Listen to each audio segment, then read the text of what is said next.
Bismillahirrahmanirrahim wa kafa wassalatu wassalamu ala al-habibil mustafa wa ala alihi ahli sidqi wal wafa. Allahumma salli wa sallim ala sayyidina Muhammadin al-fatihi lima uliqa wal khatimi lima sabaqa nasiril haqqi bil haqq wal hadi ila siratikal mustaqim wa ala alihi haqqa qadrih wa miqdarihi al-azim, amma ba'd. Fayaqulul musannifu السيد محمد بن علوي المالكي الحسني في كتابه القواعد الأساسية في أصول الفقه قال: ومثال النسخ إلى ما هو أشد وأغلظ نسخ التخيير بين صوم رمضان والفدية. Pada pertemuan sebelumnya kita bahas tentang nasakh. Apa itu nasakh? Nasakh adalah penghapusan hukum dan diganti dengan hukum yang lain. Nah, hukum yang menjadi ganti tersebut itu sudah kita terangkan sebelumnya, bahwasanya hukum penggantinya itu ada kalanya itu lebih sulit, ada kalanya itu lebih mudah, dan ada yang sama. Di antara contoh nasakh dan hukum penggantinya itu lebih sulit adalah dinasahnya kewajiban puasa yang bersifat takhir. Wa 'alal ladzina yutiqunahu fidyatun ta'amu miskin.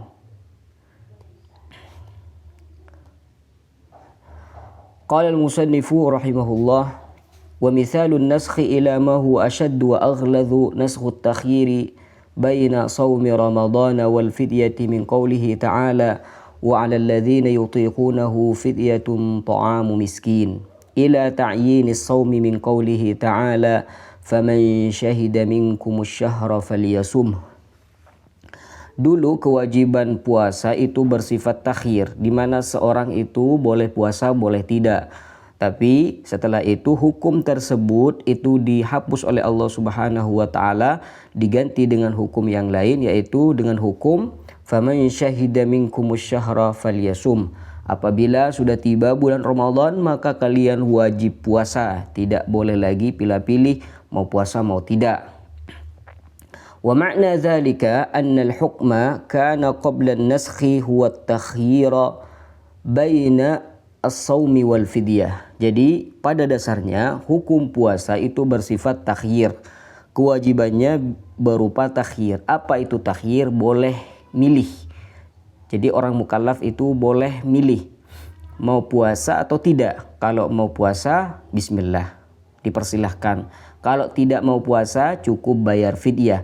Itu hukum yang berlaku di awal Islam. Tapi setelah beberapa waktu kemudian turunlah ayat faman syahida minkumusy syahra falyasumhu. Apabila kalian sudah menyaksikan dan melihat hilal, maka hendaklah puasa. Wa huwa ma yufiduhu qauluhu ta'ala wa 'alal ladzina yutiqunahu fidyatun ta'amu miskin. Kemudian ayat ini dinasakh, thumma nusikha hadzal hukmu biqaulihi ta'ala faman syahida minkumusy syahra falyasum.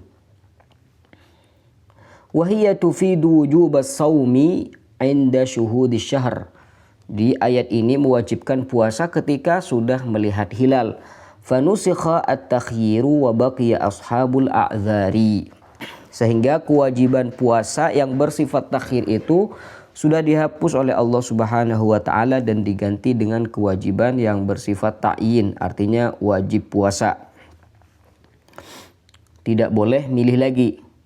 Wa mithalul musawi, di antara contoh nasakh yang hukum penggantinya itu sama dengan hukum yang dihapus adalah naskhu istiqbali baitil maqdisi biistiqbalil ka'bati. Dihapusnya hukum menghadap Baitul Maqdis diganti dengan menghadap Ka'bah. Di awal-awal Islam, Nabi Shallallahu Alaihi Wasallam itu ketika sholat beliau menghadap Baitul Maqdis. Kemudian setelah itu dihapus oleh Allah Subhanahu wa taala dan diganti dengan menghadap Ka'bah. Kama fi qoulihi ta'ala qad nara taqalluba wajhika fis samaa'i falanwalliyannaka qiblatan tardaha fawalli wajhaka syatral masjidil haram. Jadi kewajiban menghadap Baitul Maqdis ketika sholat itu dirubah oleh Allah Subhanahu wa taala dan diganti dengan menghadap Ka'bah. Ini yang dikatakan an-naskhu ilal musawi, di mana hukum pengganti itu sama dengan hukum yang dihapus oleh Allah Subhanahu wa taala. Tidak ada yang lebih sulit dan tidak ada yang lebih mudah. Sama saja mau menghadap Baitul Maqdis atau menghadap Ka'bah dalam segi kesulitan ataupun tidaknya. Wa yajuzu naskhul kitabi bil kitab kama arafta min ayatayil iddati wa ayatayil musabarati. Dan seperti yang kamu ketahui bahwasanya boleh ya hukum Al-Quran itu dinasah dengan hukum Al-Quran. Jadi Al-Quran dinasah dengan Al-Quran itu hukumnya boleh-boleh saja. Seperti yang kamu ketahui sebelumnya dari 2 ayat iddah. Jadi dalam Al-Quran ada 2 keterangan masalah iddatu al-mar'ah. Iddah seorang perempuan ketika dicerai oleh suaminya. Di mana iddah yang pertama Allah Subhanahu wa taala menerangkan bahwasanya iddah perempuan yang dicerai oleh suaminya adalah 1 tahun, kemudian dihapus oleh Allah Subhanahu wa taala dan diganti dengan 4 bulan 10 hari. Bukan itu yang dicerai ya, tapi yang ditinggal wafat. Ya, perempuan yang ditinggal wafat oleh suaminya, iddahnya di awal Islam itu 1 tahun. Kemudian dihapus oleh Allah Subhanahu wa taala menjadi 4 ashhurin wa asyara, menjadi 4 bulan 10 hari. Dan itu keterangannya ada di Al-Quran semua. Jadi ayat dihapus dengan ayat. Hukum Al-Quran dihapus dengan hukum Al-Quran. Wa ayatayil musabarati, 2 ayat musabarah yang ada di dalam peperangan. Dan kita sudah bahas ayat musabarah ini kemarin. Wa yajuzu naskhu sunnati bisunnah wa dzalika ka qaulihi sallallahu alaihi wasallam, dan boleh juga hadis Nabi sallallahu alaihi wasallam itu dihapus dengan hadis Nabi sallallahu alaihi wasallam yang lain. Seperti sabda Nabi sallallahu alaihi wasallam, kuntu nahaitukum an ziyaratil quburi fazuruha. Kata Nabi, dulu saya pernah melarang kalian untuk berziarah kubur, fazuruha, maka tidak apa-apa kalian sekarang ziarah kubur. Fa innaha tuzahhidu fid dunya wa tudzakkirul akhirata, karena ziarah kubur ini akan mengingatkan kita pada hari kiamat dan tentunya akhirat. Jadi di awal Islam memang Nabi Shallallahu Alaihi Wasallam itu sempat melarang kaum muslimin untuk ziarah kubur. Nah, tapi di kemudian hari Nabi Shallallahu Alaihi Wasallam malah menganjurkan ziarah kubur. Jadi hukum keharaman ziarah kubur itu dihapus oleh Nabi Shallallahu Alaihi Wasallam dan diganti dengan bolehnya ziarah kubur, bahkan itu sunnah. Ini yang dimaksud dengan naskhus sunnati bis sunnah, hadis dihapus dengan hadis. Thumma qala al-musannifu rahimahullah, wa la yajuzu ay yunsakha al-kitabu bis sunnati, dan kata beliau tidak boleh Al-Quran dihapus dengan hadis Nabi sallallahu alaihi wasallam, walakin al-aksa sahihun, akan tapi kalau dibalik itu bisa dibenarkan. Artinya kalau Al-Quran itu tidak boleh dinasah dengan hadis, kalau dibalik maka boleh.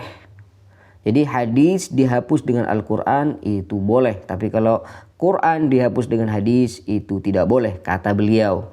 Wa huwa jawazu naskhis sunnati bil kitab, yang bisa dibenarkan adalah al-hadis, as-sunnah di sini dihapus dengan Al-Quran.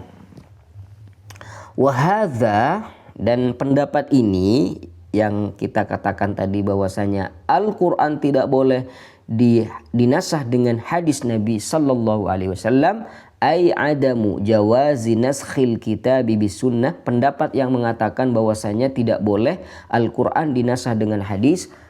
hadis Nabi sallallahu alaihi wasallam huwal manqulu 'anil Imam Syafi'i radhiyallahu taala anhu. Ini adalah satu pendapat yang bisa diambil dari mazhab Imam Syafi'i radhiyallahu taala anhu wa ardah. Lakin akan tetapi naqala al-Baydawi 'anil aktsarina jawazan naskhil kitab bis sunnatil mutawatirah. Akan tetapi Al-Imamul Baydawi, Imam Baydawi ini adalah salah satu tokoh dalam usul fikih. Beliau punya kitab namanya Al-Minhaj. Al-Minhaj lil Imam Al-Baydawi. Al-Minhaj karangan Al-Imam Al-Baydawi disyarah oleh Al-Imam Taqiyuddin As-Subki dalam kitabnya Al-Ibtihaj fi Syarh Al-Minhaj. Al-Imam Al-Baydawi di sini menukil suatu pendapat dari mayoritas ulama bahwasanya boleh Al-Quran itu dinasah dengan hadis Nabi Shallallahu Alaihi Wasallam yang mutawatir. Wa muthila lahu, dan dicontohkan Al-Quran dihapus dengan hadis Nabi Shallallahu Alaihi Wasallam binaskhi hukmil jildi fi haqqi zanil muhsan الثابت بالقرآن الكريم برجمه صلى الله عليه وسلم أي أن الحكم في حق الزاني المحصن كما كان قبل النسخ هو الجلد وذلك مأخوذ من عموم قوله تعالى الزانية والزاني فاجلدوا كل واحد منهما 100 جلدة. Jadi kata beliau, memang di awal Islam itu laki-laki ataupun perempuan yang melakukan perbuatan zina di mana mereka sudah muhson, sudah berkeluarga, yang cewek sudah punya suami, yang laki-laki sudah punya istri, tapi masih melakukan perbuatan keji, masih melakukan perbuatan zina, maka hukuman di awalnya itu memang dijilid, ya, memang dicambuk. Sesuai dengan keumuman yang ada di dalam firman Allah Subhanahu wa taala, az-zaniyatu waz-zani, laki-laki dan perempuan yang melakukan perbuatan zina, maka hukumnya adalah dicambuk mereka sebanyak 100 kali. Ini hukum yang ditetapkan oleh Al-Quran, dan dari keumuman ayat ini, karena di sini Allah Subhanahu wa taala mengatakan az-zaniyatu waz-zani, dan kita tahu bahwasanya az-zaniyatu waz-zani ini lafadznya umum. Maka di sini berlaku pada yang sudah berkeluarga ataupun yang masih lajang. Maka seakan-akan mereka semua itu hukumannya adalah dicambuk. Wahiyah, dan ayat ini tufidu ayyujlada zani aw zaniyatu muhsanan kana aw ghayra muhsanin 100 jaldatin. Jadi ayat ini berfaedah bahwasanya orang yang melakukan perbuatan zina, baik laki-laki ataupun perempuan, yang muhson, yang sudah berkeluarga atau yang belum, masih lajang, maka dari keumuman ayat ini bisa kita ambil faedah bahwasanya mereka semua hukumannya adalah dicambuk 100 kali. Kemudian thumma nusikha hukmul jildi fi haqqiz zanil muhsan. Kemudian hukum jilid ini pada laki-laki dan perempuan yang sudah berkeluarga tapi masih melakukan perbuatan zina, itu hukumannya adalah dirajam. Kenapa kita tahu itu? Karena dijelaskan oleh Nabi sallallahu alaihi wasallam, kata Nabi, al-bikru bil bikri jildu mi'atin wa nafyu sanatin wa thayyibu bis thayyibi jildu mi'atin wa rajmu. Kata Nabi, laki-laki ataupun perempuan yang masih lajang, masih belum berkeluarga, itu hukumannya kalau melakukan perbuatan zina itu dicambuk 100 kali, diasingkan 1 tahun. Namun kalau sudah berkeluarga, yang laki-laki sudah punya istri, yang perempuan sudah mempunyai suami, kalau masih melakukan perbuatan zina, maka mereka tergolong orang yang muhson, hukumannya adalah dirajam. Ini siapa yang mengatakan ini? Nabi Shallallahu Alaihi Wasallam. Berarti hadis Nabi Shallallahu Alaihi Wasallam ini seolah-olah ya menghapus hukum jilid pada yang ada di dalam ayat tadi. Wal muradu bil bikri ghairul muhsan. Yang dimaksud dengan bikr di sini di hadis Nabi sallallahu alaihi wasallam adalah laki-laki ataupun perempuan yang masih lajang, zakaran kana au untha, baik laki-laki ataupun perempuan. Wal muradu bis sayyibi al muhsanu zakaran am untha. Yang dimaksud dengan sayyib yang ada di hadis Nabi sallallahu alaihi wasallam tadi adalah laki-laki ataupun perempuan yang sudah berkeluarga. Misalun akhar, berikut contoh lain ya tentang Al-Quran dinasah dengan hadis Nabi sallallahu alaihi wasallam. Misalun akhara, berikut ada contoh lain. Wa mathala lahu ba'duhum binaskhi qawlihi ta'ala kutiba alaikum idha hadara ahadakumul mautu in taraka khayranil wasiyatu lil walidaini wal aqrabin bihadithi la wasiyata liwarithin.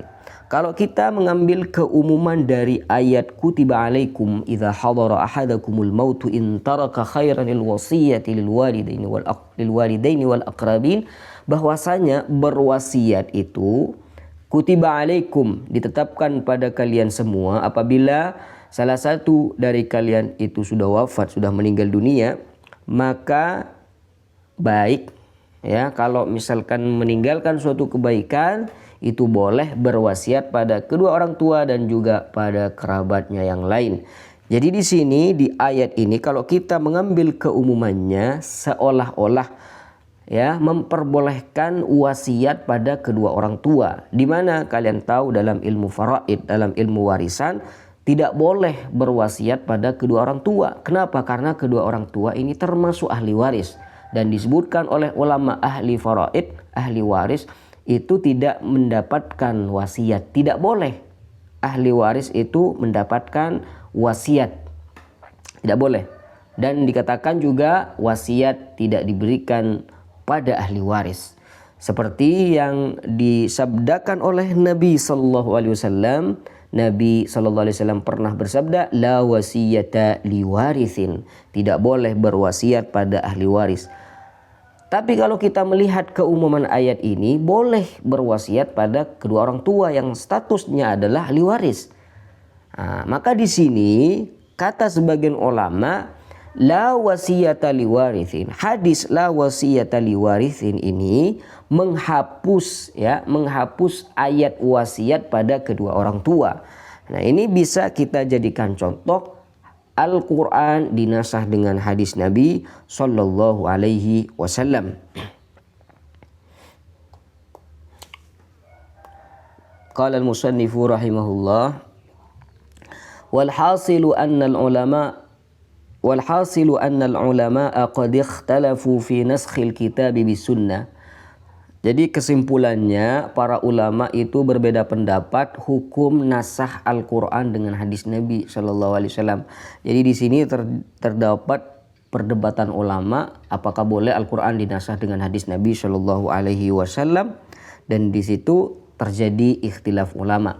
Faqila biman'ihi mutlaqan, ada yang mengatakan tidak boleh secara mutlak. Waqila bijawazihi, ada yang mengatakan boleh. Wa huwa alladhi sahhahahu fi jam'il jawami'. Kata beliau, pendapat yang mengatakan Al-Quran itu boleh dinasah dengan hadis Nabi Shallallahu Alaihi Wasallam itu merupakan pendapat yang kuat, pendapat muktamad, dan pendapat ini sudah ditashih, sudah dibenarkan oleh Al-Imam Tajuddin As-Subki dalam kitabnya Jam'ul Jawami'. Jadi Al-Imam Taqiyuddin As-Subki itu kan usuli. Imam Taqiyuddin As-Subki itu usuli, punya anak namanya Tajuddin As-Subki.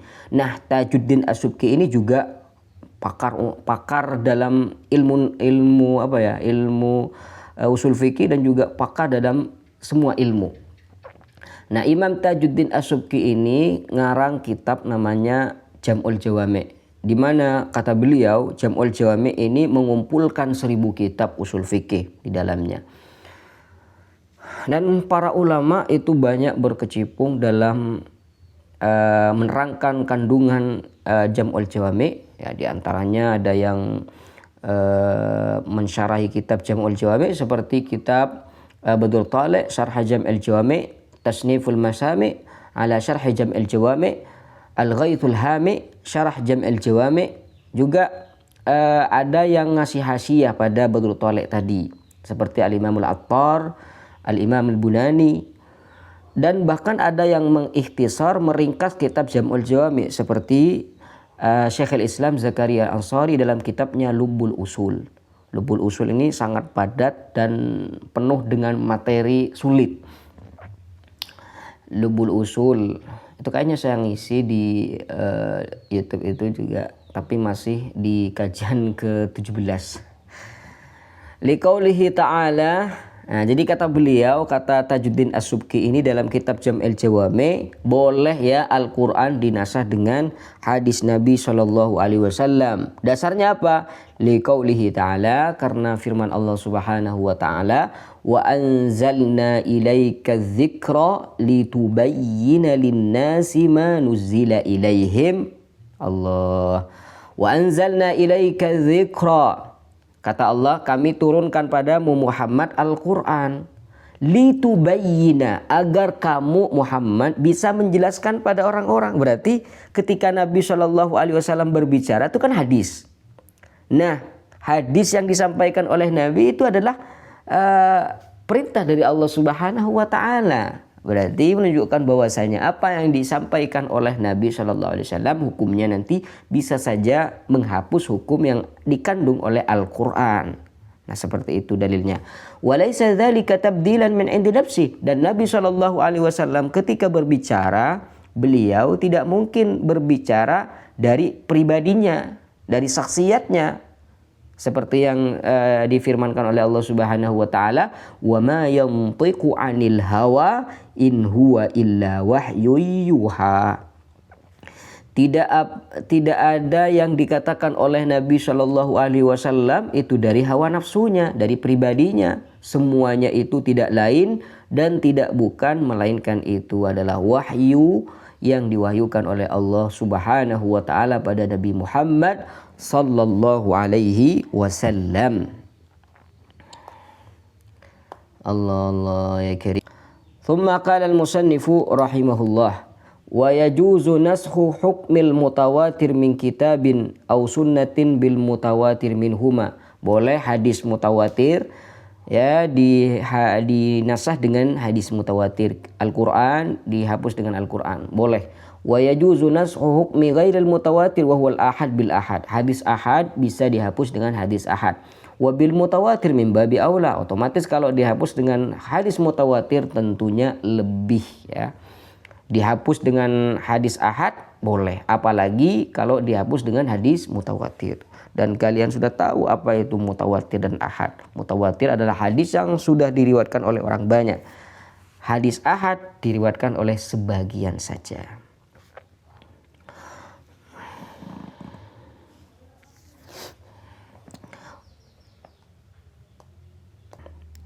Wakhtara qaumun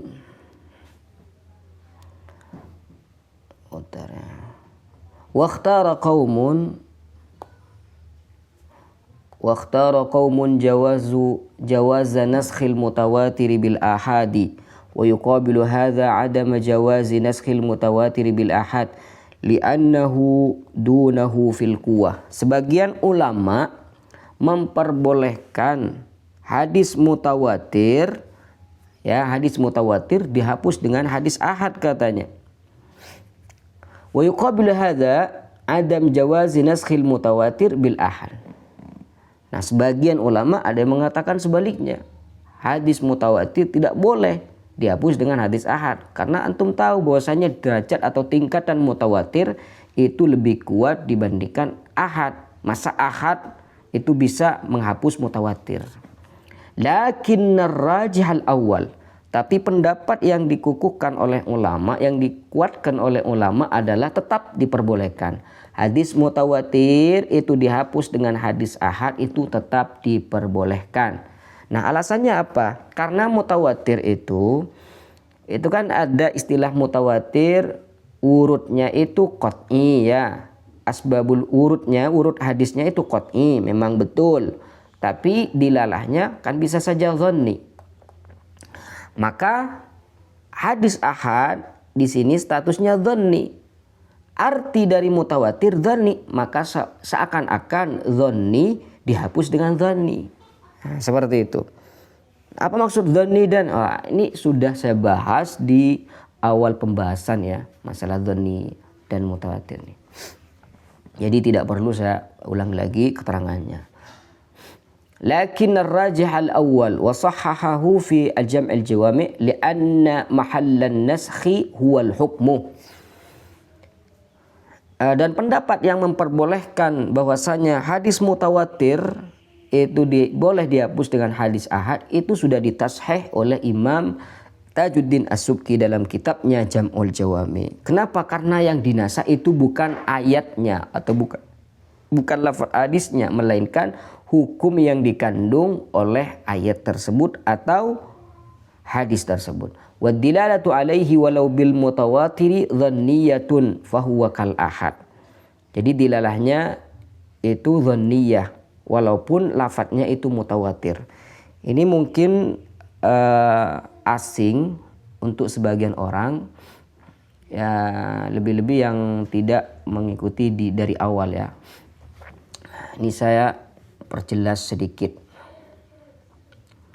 Allahumma salli ala Muhammad wa ala alihi wa sahbihi wa sallim taslima. Ini saya kasih contoh.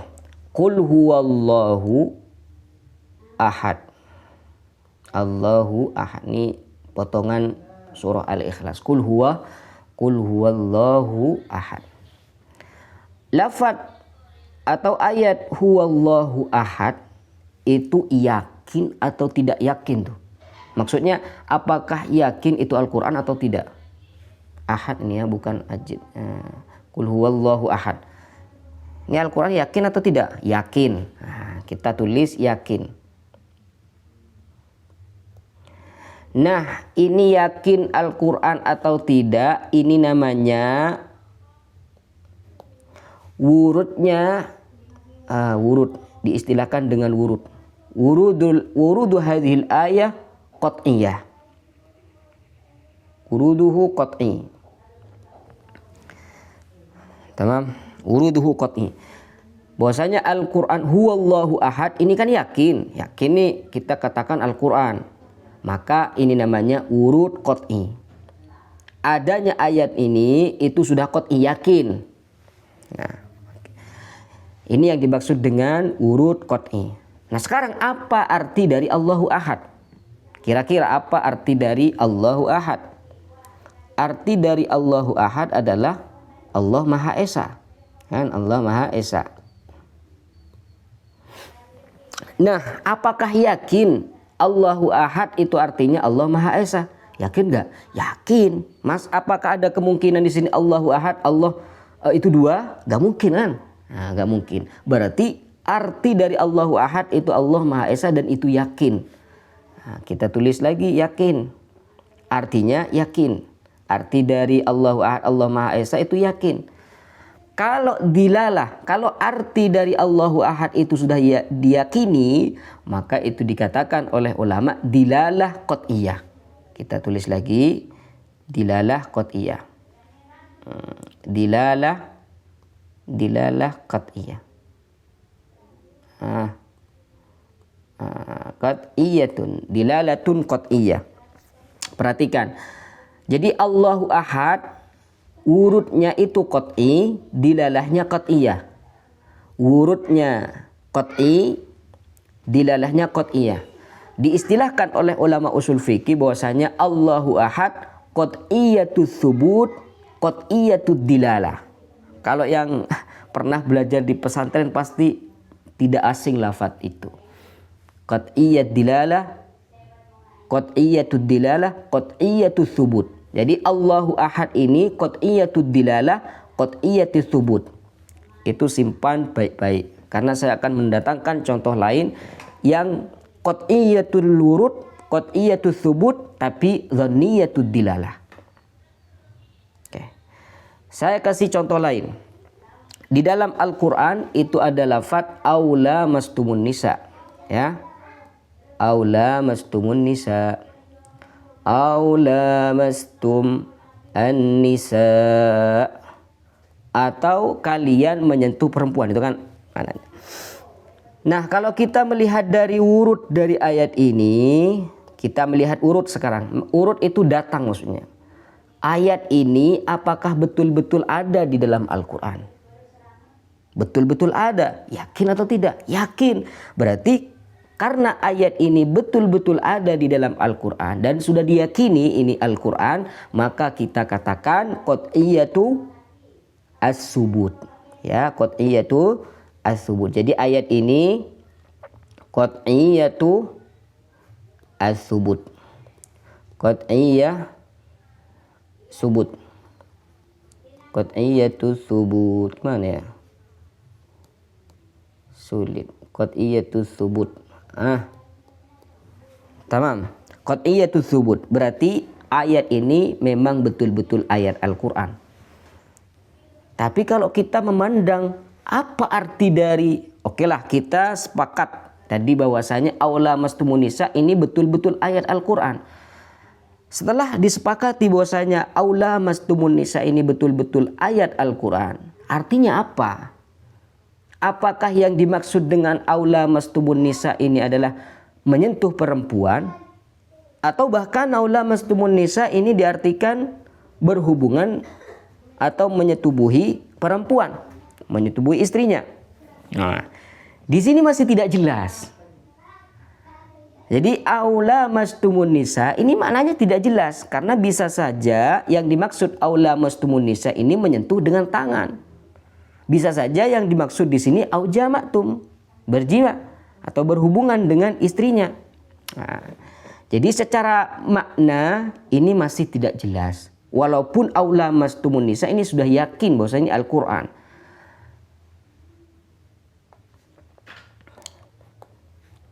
Qat'iyatu tsubut menunjukkan bahwasanya ayat ini betul-betul ayat Al-Quran. Tapi karena maknanya ini tidak jelas, sehingga di sini para ulama berbeda pendapat di sini. Siapa saja yang ikhtilaf di sini? Imam Syafi'i, saya tulis imamnya, Imam Syafi'i gitu, saya tulis Asy-Syafi'i. Imam Syafi'i radhiyallahu taala anhu ardah mengatakan aula mastumun nisa ini mempunyai arti menyentuh, ya. Al-lamsuh atau kita artikan lamsun saja ya. Lamsun ini artinya menyentuh perempuan. Imam Abu Hanifah mengatakan bahwasanya aula mastumun nisa ini bukan menyentuh tapi berjima atau berhubungan intim. Nah, untuk Imam Abu Hanifah ya, kita tulis Hanafi saja. Imam Abu Hanifah mengatakan bahwasanya aula mastumun nisa ini bukan mempunyai arti menyentuh tapi mempunyai arti jima atau berhubungan.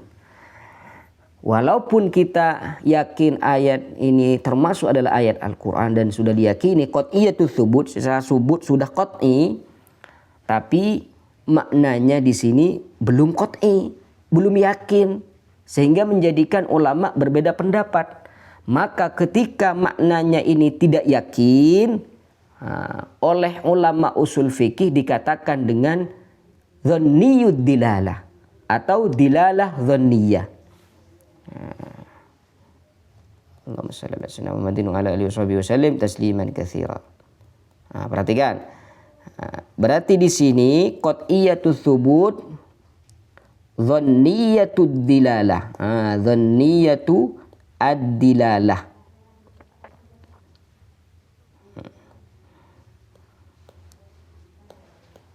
Ya, dhanniyatu dilalah. Jadi ayat ini, ayat aula mastumun nisa, qat'iyatu tsubut dhanniyatu dilalah. Subutnya atau tetapnya ayat ini sudah Al-Quran itu sudah diyakini. Tapi dilalahnya, maknanya masih dhon. Dhon ini masih belum ada kejelasan. Sehingga menjadikan ulama berbeda pendapat. Nah seperti ini. InsyaAllah ini bisa dipaham ya insyaAllah. Kita ulang tadi. Kata beliau. Perhatikan, li'anna mahallan nasikh wal hukmu. Karena walaupun ayat atau hadisnya itu mutawatir, tapi yang dinasakh itu bukan ayat ataupun hadisnya, tapi hukum yang dikandung atau dilalahnya. Wad dilalatu alaihi walau bil mutawatir dhanniyatun. Memang hadis atau ayatnya itu mutawatir, sudah qat'iyatus tsubut. Sudah qat'iyatus tsubut, tapi dilalahnya masih dhanniyah. Kalau dilalahnya itu masih dhanniyah, posisinya sama seperti ahad. Nah, yang menghapus apa? Yang menghapus itu ahad. Yang dihapus dhanniyah. Ahad ini sama-sama dhanniyah. Ahad itu dhanniyah, yang dihapus juga sama-sama dhanniyah. Nah, jadi ahad ini menghapus dhanniyahnya, menghapus dilalahnya, bukan menghapus mutawatirnya. Nah, seperti itu. Ini yang menjadikan alasan mereka mengatakan mutawatir itu boleh dinasakh dengan ahad. Karena yang dinasakh itu bukan mutawatirnya, tapi dilalah alaihi. Dilalatul mutawatir alaihi qad takunu dhanniyatan.